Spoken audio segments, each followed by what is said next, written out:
পেহেলগামের জিহাদি হামলার ঘটনার পর বায়ুসেনার সবকটি কমান্ড থেকে রাফাল, সুখোই, তেজস ও মিগের মতো ফাইটার জেটগুলিকে সেন্ট্রাল কমান্ডে নিয়ে আসা হয়। শুরু হয় বায়ুসেনার বিশেষ মহড়া অপারেশন আক্রমণ। ভারতের দেখে পাকিস্তানও বিশেষ বায়ুসেনা মহড়া শুরু করেছে, যদিও এই মহড়ার জন্য তাদের হাতে জ্বালানি নেই। চীনের কাছ থেকে 3 দিনের মতো জ্বালানি পেয়েছে পাকিস্তানের বায়ুসেনা। এরপর শুরু হয়েছে পাকিস্তানের ফাইটার জেটের মহড়া।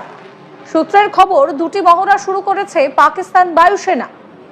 এই দুটি হলো নর্দার্ন কমান্ডের একটি, আর একটি সেন্ট্রাল কমান্ডে। পাকিস্তানের পাঞ্জাবের রাওয়ালপিন্ডি, সেখানে কিন্তু বায়ুসেনার মহড়া শুরু হয়েছে। যে ফাইটার জেটগুলি নিয়ে পাকিস্তান মহড়া শুরু করেছে সেগুলি হলো F-16, J-17 DA early warning aircraft. এই আর্লি ওয়ার্নিং এয়ারক্রাফট এগুলো কিন্তু ভারতীয় বায়ুসেনার ফাইটার জেটগুলির পাকিস্তানের আকাশসীমায় ঢুকলে আগে থেকে সতর্ক করা হবে। এছাড়াও মোতায়েন করা হয়েছে এয়ার ডিফেন্স সিস্টেম, যার ফলে ভারতের সুখোই, তেজস, মিগের মতো ফাইটার জেটগুলি ঢুকলে যাতে সেগুলি লক করে মিসাইল ছোড়ার চেষ্টা করবে। কিন্তু ভারতের হাতে যে অত্যাধুনিক ফাইটার জেট আছে সেগুলি পাকিস্তান ও চীনের ফাইটার জেটের চেয়ে অনেক বেশি শক্তিশালী। যেমন ভারতের হাতে থাকা রাফাল ফাইটার জেটগুলি প্রতি সেকেন্ডে 2500 বোমা নিক্ষেপ করতে পারে। এই বিষয়গুলি নিয়ে আমরা কথা বলেছিলাম ভারতীয় সেনার প্রাক্তন কর্তা কর্নেল দীপ্তাংশু চৌধুরীর সঙ্গে। তার মতামত কি এই বিষয় শুনুন।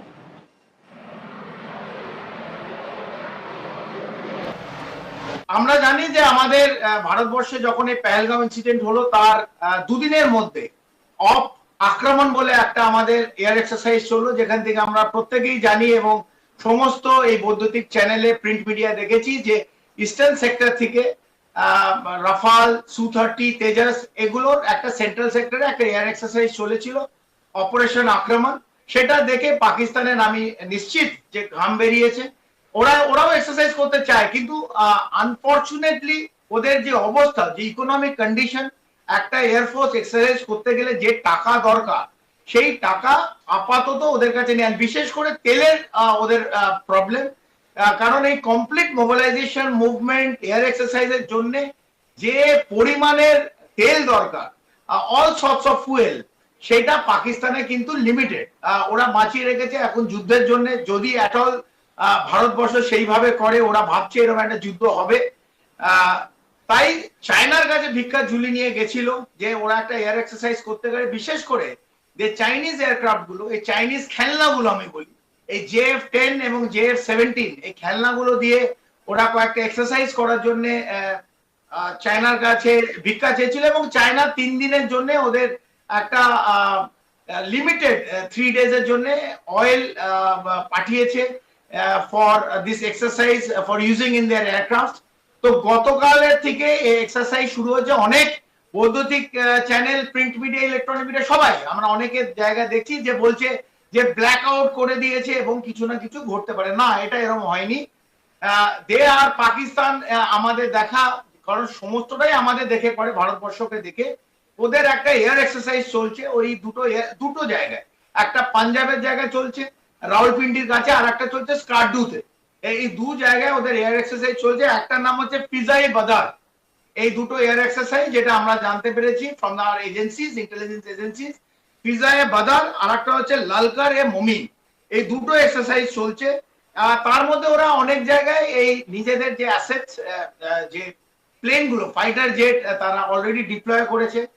আমরা জানাতে চাই J-10 যেটার আমি কথা বলছিলাম already deployed in Skardu, F-16, J-17 আর যে রাডার এবং আর্লি ওয়ার্নিং সিস্টেম অ্যাওয়াক্স বলি, যে যদি কোনো প্লেন ফ্রম দ্য শত্রুদের থেকে আসে সেই ওয়ার্নিং অথবা তাদের মিসাইল যে ফায়ার করবে তাদের লক করে দেবে, এগুলো গ্রাউন্ড থেকে সব হয়। এই অ্যাওয়াক্স সিস্টেম সেটা ওরা লাগিয়েছে হচ্ছে SABB SAB 2000 early warning system, EAW। তো এইগুলো ওরা অলরেডি ডিপ্লয় করেছে।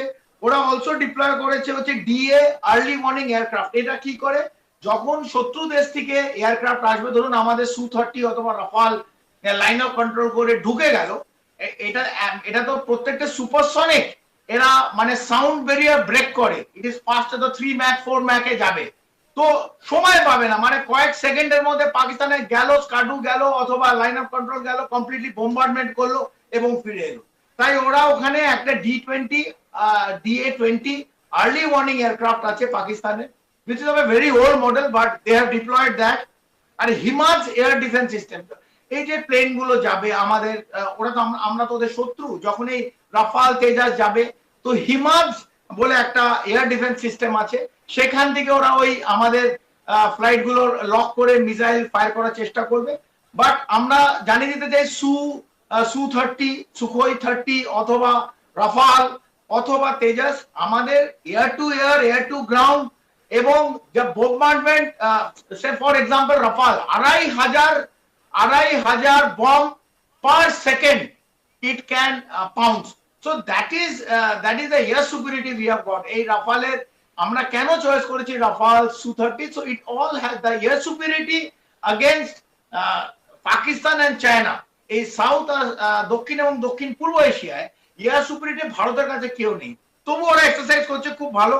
চায়না ওদের 3 দিনের জন্য তেল দিয়েছে এবং আমরা জানি স্কার্ডু এরিয়ায় কমপ্লিট এই এক্সারসাইজ চলেছে এবং কমপ্লিট ব্ল্যাকআউট হয়েছে। ওই জন্য আমরা ইসলামাবাদ, রাওয়ালপিন্ডি, স্কার্ডু এরিয়ায় হঠাৎ আমরা 7:30 8টার পর একটা অন্ধকার দেখেছি, একদম কালো। তো অনেকে ভেবেছে বোধহয় যে কিছু একটা অ্যাটাক হবে অথবা ভারত অ্যাটাক করবে বলে ওরা সব অন্ধকার করে দিচ্ছে, না, ওদের একটা এয়ার এক্সারসাইজ চলছে।